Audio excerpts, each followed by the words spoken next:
शुरू हुए हैं इसी ब्रह्मांड में, भारत में, और नेपाल से भी उसका बड़ा गहरा रिश्ता रहा है, क्योंकि उनके शिष्य गोरखनाथ हैं और गोरखनाथ का तो नेपाल से रिश्ता रहा ही रहा है। मच्छेंद्रनाथ बोलते हैं अपने शिष्य को, साहब सुनाए थे हम लोगों को, मच्छेंद्रनाथ अपने शिष्य को बोलते हैं गोरखनाथ। अब मच्छेंद्रनाथ के शिष्य हैं गोरखनाथ, और गोरखनाथ अपने शिष्य को बोलते हैं। आप किसके शिष्य हैं? डायरेक्ट महादेव के शिष्य हैं। साहब समझाते हैं आप तो शिव के शिष्य हैं, शिव के शिष्य मच्छेंद्रनाथ, उनके शिष्य गोरखनाथ को बताते, गोरखनाथ बोलते हैं, क्या बोलते हैं अपने शिष्यों को? हब की न बोली बात, ठब की न चली बात, धीरे धरी बा पाँव, गर्व न करी बा, भनत रही बा, सहजे रही बा। हब की न चली बा, हबक हबक के चलेंगे नहीं, हबक हबक के बोलेंगे नहीं, ठबक ठबक के चलेंगे नहीं, ठब की न चली बा, धीरे धरी बा पाँव, गर्व न करीबा, घमंड भी नहीं करेंगे। हम 40 साल के शिव के शिष्य हैं, क्योंकि ऐसे शिव शिष्यों का भोजन है महादेव। एक बात जान लीजिए, महादेव ऐसे अहंकार को भोजन करते हैं। तो क्या क्या बोलते हैं?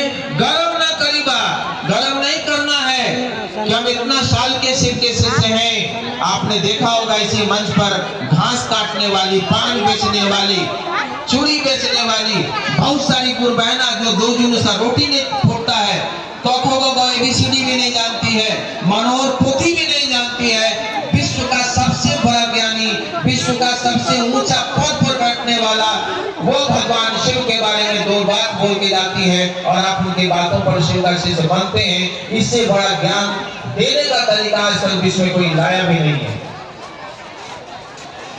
क्या बोलते हैं? ठग की न चली बात, धीरे धरी बात पाऊंगा, मैं करीबा, सहजे रही बात, सहज रहना है।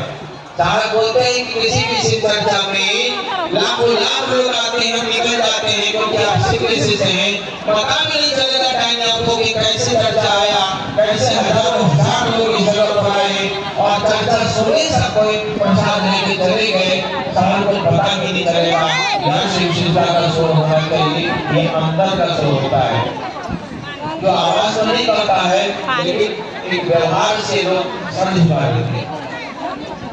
तो चलिए, इसे दिया गया है इस साल की प्रथम शिव शिष्या दीदी नीलम राजमणि। राजमणि उनका जन्म हुआ है मनातू में। आपको बता दें, मनातू जिला में उनका जन्म हुआ है, और जहाँ जन्म हुआ है वो एकदम तंत्र राजा घर का ही घराना माना जाए, और उस राजा के घराने में उनके पिताजी बहुत बड़े जमींदार थे। उनके पिताजी बहुत बड़े जमींदार थे और बहुत लाडली बेटी दीदी नीलम आनंद। क्या हम लोग दीदी नीलम आनंद को राजमणि के रूप में जानते हैं कि कुछ और के रूप में जानते हैं? यहाँ विषय है कि साल भर के प्रथम शिव शिष्या राजमणि दीदी नीलम आनंद। ये शिव के शिष्य को बोलते हैं भाई, शिव के शिष्य को बोलते हैं राजमणि। राजमणि बोलते क्यों उसको?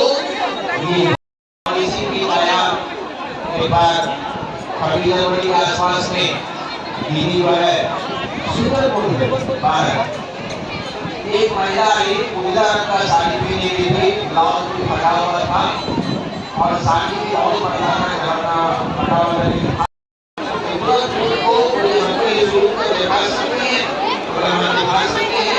तो उनके भीतर में ऐसी खुशी हो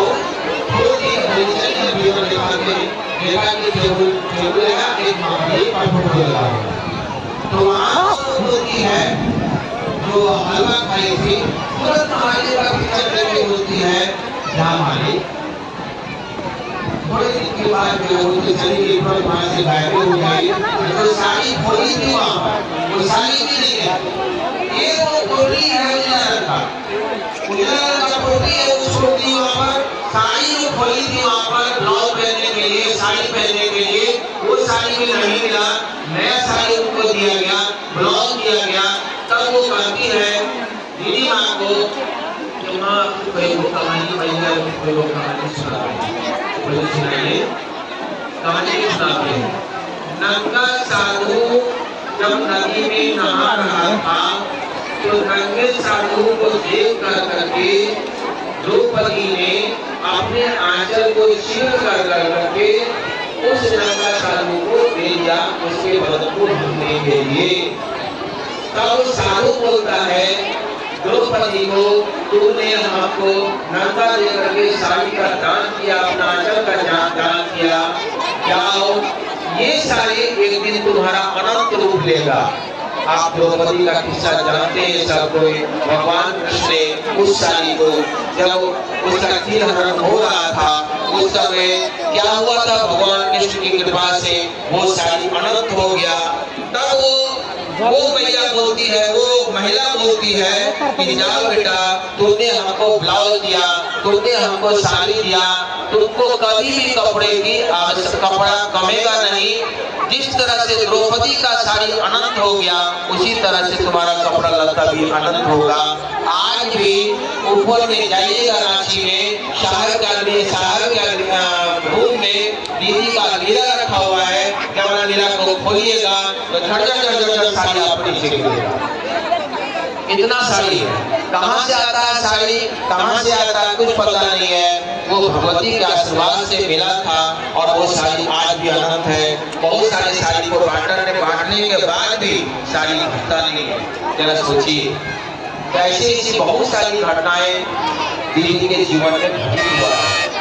आज हम लोग आए हैं उस बात को सुनने के लिए, दीदी माँ की कहानी को भी सुनने के लिए, दीदी माँ के बलिदान को सुनने के लिए।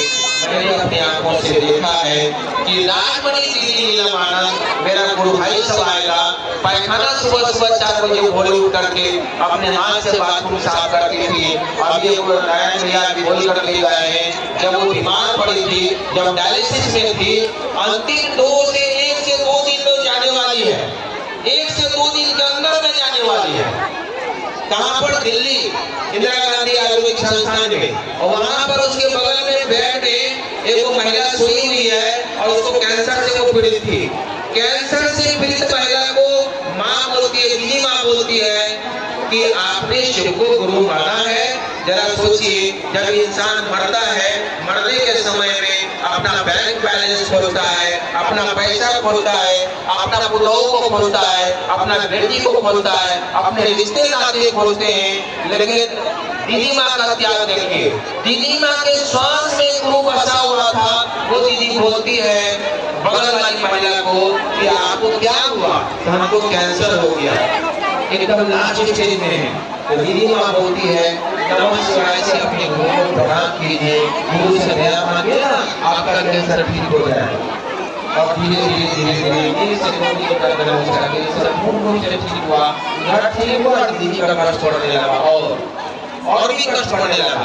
तो सोचिए तो तब साहब आते हैं, साहब बोलते हैं कि तुम तो परसों बोली थी कि हम बहुत ठीक हो गए, फिर तुम्हारा परेशानी क्यों बढ़ गया, किसी से बात की है क्या? तब दीदी माँ बोलती है बगल वाली महिला को हमने प्रेरित किया शिव आशीष बनने के लिए। तब साहब बोलते हैं तुम ये क्या कर दी? तब दीदी बोलती है जब मैं आपका चिंता कर सकती हूँ, मैं बेटी का चिंता कर सकती हूँ, मैं अपने दामाद का चिंता कर सकती हूँ, या अंतिम श्वास में भी क्या महादेव का चिंता नहीं कर सकती हूँ? अपने गुरु की चिंता नहीं कर सकती हो? ये है इस राजमणि के प्रथम से ये मामूली बात नहीं है। जिन्होंने हमको आपको सौभाग्य दिया कि बाबा पशुपतिनाथ को महादेव को अपना गुरु बनाया, और अपना गुरु बनाने के लिए कुछ नहीं करना है। अभी बिरला प्रधान बोल के यही ना कि आप शिव की दया उतरती है कि नहीं, आप गप करते हैं, गप करने के बहाना से बाजार में जाइए और लोगों को प्रेरित कीजिए, लोगों से बात कीजिए, आपको पता लगेगा कि आपको कुछ नहीं